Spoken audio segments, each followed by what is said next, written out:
এগিয়ে আসছে টিটিএ-ডিসি এলাকায় এডিসি সাধারণ নির্বাচন, সঙ্গে অনুষ্ঠিত হতে পারে ভিলেজ কমিটির নির্বাচন।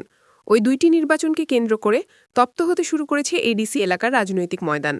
বুধবার রাজ্য কংগ্রেস দলের দুই বরিষ্ঠ নেতৃত্ব সুদীপ রায় বর্মন এবং আশিস সাহা রাইমা ভ্যালির গন্ডাছড়া মহকুমায় পা রাখেন।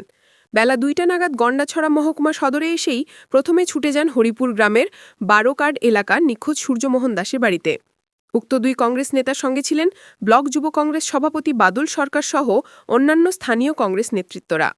রাজ্য কংগ্রেসের বরিষ্ঠ দুই নেতৃত্ব সুদীপ রায় বর্মন এবং আশিস সাহা নিখোঁজ সূর্যমোহন দাসের বাড়িতে পৌঁছতেই হাউমাউ করে কেঁদে ওঠেন পরিজনেরা। পরিজনদের সান্ত্বনা দিয়ে গোটা ঘটনার খোঁজ খবর নেন দুই নেতৃত্ব। আমাদের প্রতিনিধিকে ঘটনার বিষয়ে বলতে গিয়ে নেতৃত্ব আশিস সাহা বলেন, ঘটনায় পুলিশের চরম গাফিলতি রয়েছে। মাসাধিকাল পার হওয়ার পরও ন্যূনতম নিখোঁজ সূর্যমোহনের একটা খোঁজও দিতে পারল না মহকুমা প্রশাসন। ঘটনাটি অত্যন্ত দুঃখজনক।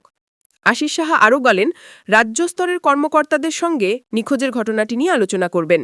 নিখোঁজ সূর্যমোহনের বাড়ি থেকে বেরিয়ে মহকুমার রৈষ্যাবাড়িতে অনুষ্ঠিত যোগদান সভার উদ্দেশ্যে রওনা হন দুই বরিষ্ঠ কংগ্রেস নেতৃত্ব সুদীপ রায় বর্মন এবং আশিস সাহা। সূর্যমোহন দাসের পরিবারের সঙ্গে আজকে আমরা আগরতলা থেকে এখানে এসেছি সাক্ষাৎ করতে। এটা প্রায় মাসাধিক কাল অতিক্রম হয়েছে। উনি কাজের সন্ধানে বাড়ি থেকে বেরিয়ে গেছেন এবং ওনার আর নিরুদ্দেশের মতো।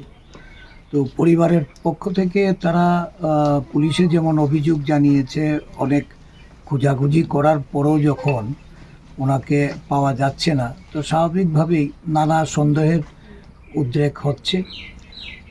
ওনাদের সঙ্গে কথাবার্তা বলে, বিশেষ করে ওনার ছোট ভাই এবং ছেলের সঙ্গে কথাবার্তা বলে যেটা বুঝেছি যে তদন্ত কাজে ঢিলেমি আছে।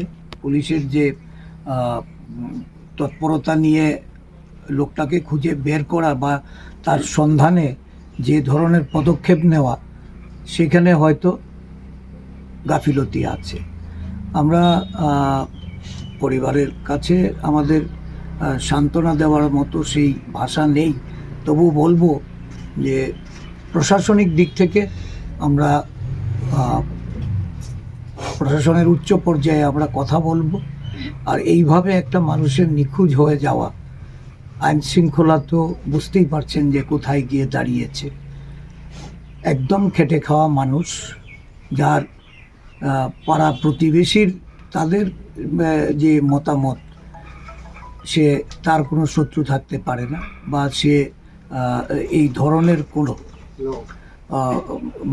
গর্হিত কাজের সঙ্গেও সে নিজেকে যুক্ত করেনি। তো স্বাভাবিকভাবেই একটা একেবারেই নিরপরাধ এবং গরিব অংশের মানুষ, মেহনতি মানুষ, তার পরিবার আজকে তার অবর্তমানে বেহাল অবস্থায়। তাদের প্রতি প্রশাসনের দায়িত্ব পালন করা এবং তাকে খুঁজে বের করে তার পরিবারের কাছে ফিরিয়ে দেওয়া, এটা স্থানীয় প্রশাসনকেও যেমন আমরা আমাদের তরফ থেকে দাবি রাখছি, এবং ঊর্ধ্বতন কর্তৃপক্ষের কাছেও আমি ব্যক্তিগতভাবে তাদের সঙ্গে কথা বলবো, চিঠি প্রদান করব। এখানে আমাদের মাননীয় বিধায়ক সুদীপ রায় বর্মন, উনিও এসছেন আমাদের সাথে, উনি কথা বলে গেছেন। আমি আশা করি অবিলম্বে তাকে খুঁজে বের করার জন্য প্রশাসনের তরফ থেকে যে উদ্যোগ, এই উদ্যোগ গ্রহণ করতে আমরা বাধ্য করব।